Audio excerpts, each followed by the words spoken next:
तो ये आंदोलन पूरे देश भर में है। आज भी यहां पे जो आपके इशू रहे हैं, जो पंजाब और हरियाणा को तोड़ने की एक साजिश सरकारों की चली हुई है, पंजाब और हरियाणा को अलग अलग कर दिया जाए, ये एक बड़ी साजिश सरकारों की है। पूरे देश के जो एसकेएम का एक समझौता भारत सरकार से हुआ, एमएसपी गारंटी कानून पे कमेटी बनाने की बात हो, उसके इशू हो, लखीमपुर खीरी की घटना हो, तो ये बहुत से सवाल थे, वो इस लेटर में दिए, उस चिट्ठी में दिए। किसी के रहमो करम पे नहीं कि जब का तो एमएसपी से ज्यादा ले रहे सरकार, वाई वाई लुटते के गेहूं उससे ज्यादा बिक रहा है जब का तो, और ये हमने कर दिया, ये उनका नहीं है। गेहूं का रेट अब की बार ठीक रहेगा, अपने गेहूं को सस्ते में नहीं बेचना। तो हम अपनी आवाज उठाते रहेंगे तो इस आवाज का असर सरकारों तक जाएगा।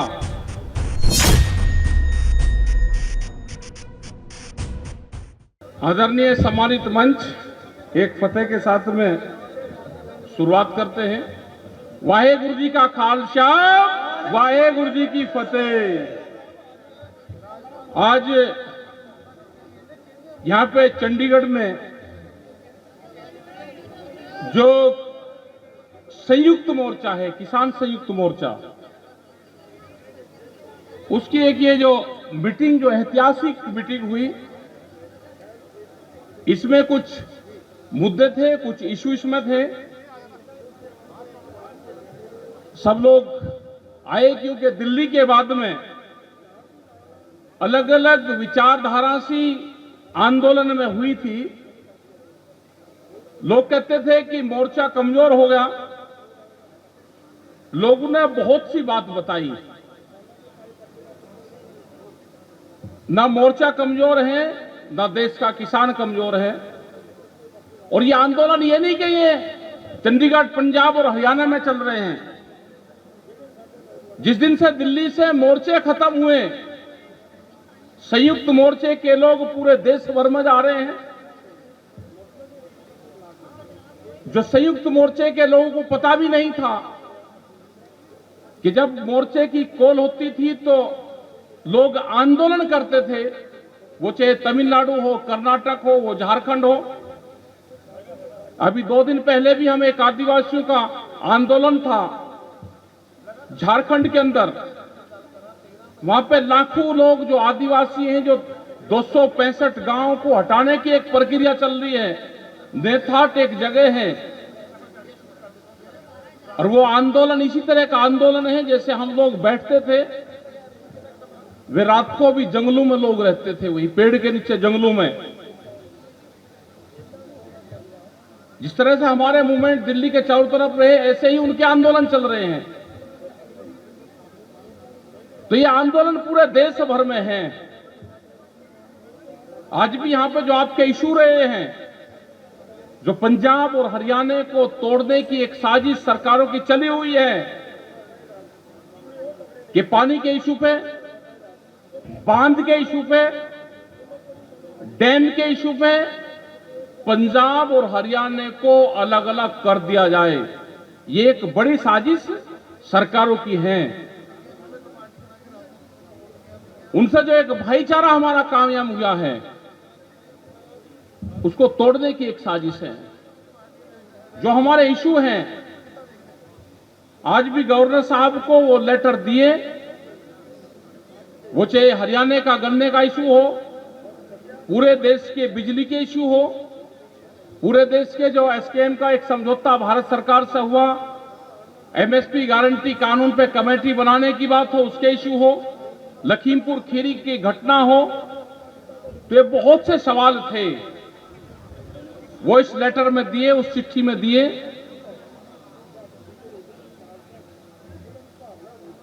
वो सरकारों के पास में जाएगी और सरकार उन सारे मुद्दों पे बातचीत करें।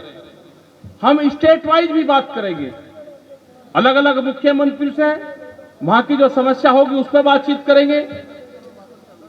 जैसे तेलंगाना के मुख्यमंत्री से दिल्ली में बातचीत हुई और उन्होंने कहा कि जो 750 किसान शहीद हुए हैं, उन शहीद परिवारों को 3-3 लाख रुपया देने की घोषणा उन्होंने की। अभी हरियाणा से लिस्ट चली गई, उत्तर प्रदेश की चली गई, पंजाब के किसानों की, जो मृतक किसान हैं, जो शहीद परिवार के हमारे वे हैं, उनकी जो लिस्ट है वो अभी हमको नहीं मिली। वो जैसे ही लिस्ट मिल जाएगी, लिस्ट कंफर्म हो जाएगी, उसका एक प्रोग्राम या तो चंडीगढ़ में उन सारे परिवारों को यहां पे बुलवाएंगे और यहां से ही उनको देंगे, या पंजाब का अलग प्रोग्राम रखेंगे और हरियाणा का अलग प्रोग्राम रखेंगे। वहां के मुख्यमंत्री वे आएंगे, यहां की पूरी एसकेएम की हमारी कमेटी रहेगी और उनको पैसा बांटने का काम करा जाएगा, ये वहां के मुख्यमंत्री ने कहा। उन्होंने अपनी और भी पॉलिसी बताई, वे 10,000 रुपए प्रति एकड़ अपने किसान को देते हैं। ये पॉलिसी पूरे देश में कहीं नहीं है। उन्होंने अपना पूरा एजेंडा दिया कि हम 10,000 रुपए प्रति एकड़ हर किसान को देते हैं जिसके नाम जमीन जितनी है। अगर किसी के नाम 20 एकड़ जमीन है तो 2 लाख रुपए उसके अकाउंट में हर साल चले जाएंगे। तो ये पॉलिसी दूसरे स्टेट में भी लागू होनी चाहिए। जैसे बिजली का है, पंजाब में बिजली फ्री है, हरियाणा में 15 रुपए हाउस पावर है, उत्तर प्रदेश में 175 रुपए हाउस पावर है। लेकिन वहां की सरकार ने जब दिल्ली में आंदोलन चला और एक बड़ी आवाज उठाई तो उत्तर प्रदेश में कहा कि बिजली हम आधे रेट करेंगे। तो इसी आंदोलन का यह था कि 175 से बिजली के रेट हाफ हुए। अभी नई सरकार फिर बनेगी, उससे कहेंगे कि हरियाणा के बराबर रेट करो, या जहां जहां बिजली फ्री है उन स्टेट की बराबर बिजली करो। तो हम अपनी आवाज उठाते रहेंगे तो इस आवाज का असर सरकारों तक जाएगा। हमारा मकसद है कि देश का प्रधानमंत्री, स्टेट के मुख्यमंत्री, सरकारें, अधिकारी वो किसान शब्द को ना भूलें, वो देश के मजदूर, नौजवान शब्द को ना भूलें, वो आदिवासी और हॉस्पिटल को ना भूलें। यह आंदोलन चलता रहेगा तो सरकारों के ये याद रहेगा। जो यहां की भी नई सरकार बनी, उन्होंने भी कहा कि हम कर्जा माफी करेंगे। पंजाब की बात अगर करें तो कर्जा माफी का एक बड़ा सवाल है और नई सरकार ने बात कही कि कर्जा माफी हम पूर्ण रूप से किसानों का कर्जा माफ करेंगे। बिजली को भी उन्होंने, जो दिल्ली में उनकी यूनिटें थी, ये कहा कि बिजली भी हम 300 यूनिटें फ्री देंगे। अब नई सरकार बन गई है, जो जो भी वादे करें उन वादों को पूरा करने पे काम करें। एसकेएम की जिम्मेदारी है कि हर स्टेट के मुख्यमंत्री से मिलकर अपना पक्ष, वहां की स्टेट पॉलिसी वो रखें। वो चाहे खरीद का सवाल हो, फसलें खरीद का सवाल हो, उन चीजों पे बातचीत करनी चाहिए हमको, सबको उसमें लगे हैं। कई मुख्यमंत्रियों से हम फिर बातचीत करेंगे और भारत सरकार से भी हमारा है कि जो भी उनसे समझौते हुए, भारत सरकार उन समझौतों पे बातचीत करे, उनको लागू करे। बहुत लोग कहते हैं कि एसकेएम कमजोर हुआ। एसकेएम कोई कमजोर नहीं है। 13 महीने आंदोलन चलाया, कोई 3 दिन आंदोलन चलाकर जब बताएं कि एसकेएम कमजोर है या आंदोलन कैसे चलता है। कोई हताश होने की जरूरत नहीं है।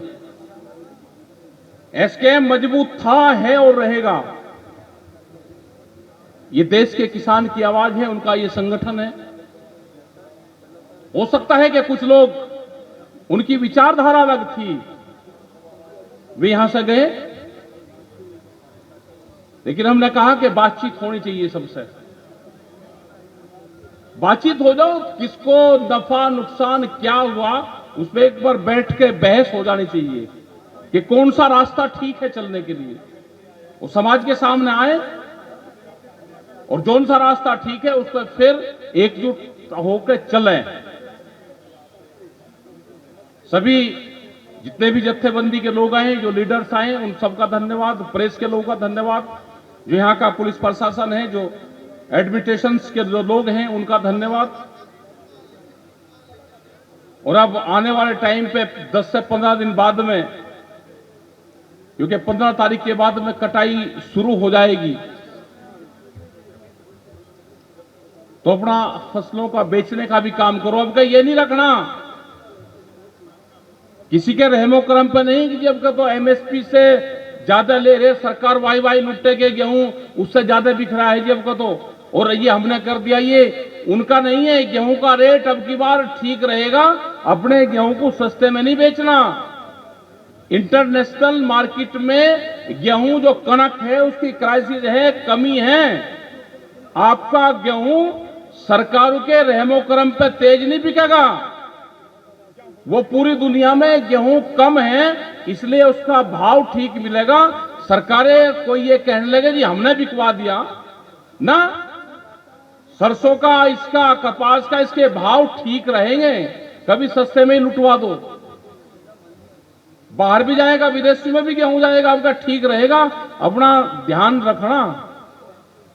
ये बहुत कहेंगे जी हमने एमएसपी पे बिकवा दिया जी देखो, और एमएसपी पे कानून बनाने की जरूरत ही नहीं है।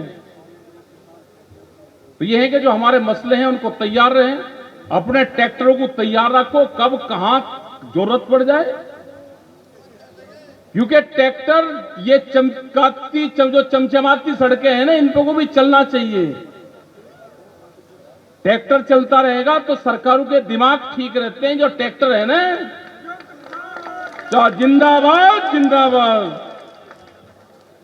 ये जो ट्रैक्टर है ना, ये सड़कों पर को चलता रहना चाहिए।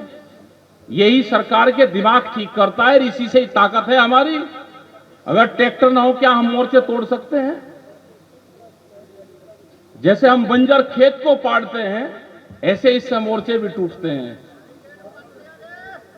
तो वो चलते रहने चाहिए, इन चमचमाती सड़कों पर वो चलता रहे। देश का नौजवान भी जब ट्रैक्टर आता है तो चलाना सीख गया हो। तो आप सब चीजों का ध्यान रखें। इनका सरकारों से, अधिकारियों से बातचीत करते रहें। संयुक्त मोर्चे पर विश्वास रखें पूरा। वो काम करता रहेगा और पूरे देश भर में काम कर रहे हैं। पूरी हिंदुस्तान आपकी तरफ को देख रहा है कि मोर्चा क्या कहता है। आप वहां पर जाओ या ना जाओ, लेकिन आपके नाम पर भीड़ लोग इकट्ठी करते हैं, अपनी बात रखते हैं, संयुक्त मोर्चे की बातचीत करते हैं और कहते हैं जी दिल्ली क्या कह रही है, मोर्चा क्या कह रहा है, हम उस पर काम करना चाहते हैं। आपके साथ में बहुत लोग जुड़ना चाहते हैं। अभी हम तमिलनाडु और झारखंड में गए, राजस्थान और हरियाणा में बहुत प्रोग्राम लगते हैं। पंजाब में भी आप फ्री हो गए, चुनाव सबने लड़ दिया, किसी ने लड़ लिया, किसी ने वोट दे ली, कोई हार गया, कोई जीत गया। क्योंकि 4 महीने तो बड़ी आफत रही ना पंजाब में भी। ज्ञान प्राप्त हो गए, 5-6 मुख्यमंत्री बन गए, अब उनको रिजाइन कर देना चाहिए सबको। तो आपका भाई धन्यवाद, सब लोगों का, संयुक्त मोर्चे का धन्यवाद। जो किसान शहीद हुए उनके परिवारों का भी, उनका भी बड़ा योगदान इसमें रहा। डॉक्टर दर्शन पाल जी यहाँ पर बट्टे हैं, डालेवाल जी हैं, लखोवाल जी हैं, और सारी कमेटी अलग अलग जत्थेबंदी के लोग यहाँ पे हैं। उन सबका धन्यवाद। और ये रंग बिरंगे से जो झंडे हैं ये लगे रहने चाहिए। पहले होता था कि एक दूसरे के झंडे से नफरत सी रहती थी। अब ये तो पूरा मेलजोल है। जब अलग अलग रंग के झंडे रहेंगे तो उसी से ही मालाएं बनती हैं। इसे चलाते रहो। प्रेस के, सरकारों के चक्कर में नहीं आना कि वे क्या कह रहे हैं। उनका तो काम है कहने का। लोकतंत्र देश में नहीं है। जैसे बहुत लोग कहते हैं कि उत्तर प्रदेश में क्या हो गया, अजी उत्तर प्रदेश में क्या हो गया? भाई उत्तर प्रदेश में पॉलिटिकल पार्टी वाले देख लेंगे क्या हो गया। आप क्या को चुनाव लड़ रहे थे, क्या हो गया उनको देखना, उनका क्या हो गया। क्योंकि इस तरह की सरकार आ रही कि ऐसी यूनिवर्सिटी देश में खुल गई कि एडमिशन ले लो बीजेपी में और पास का सर्टिफिकेट ले लो। तो यूनिवर्सिटी खुली, अब कहां जरूरत रहेगी इलेक्शन की उसकी। यही उत्तर प्रदेश में हुआ। तो हम जाएंगे लखीमपुर खीरीवाला। आज मुख्यमंत्री ने वहां पर शपथ ले ली।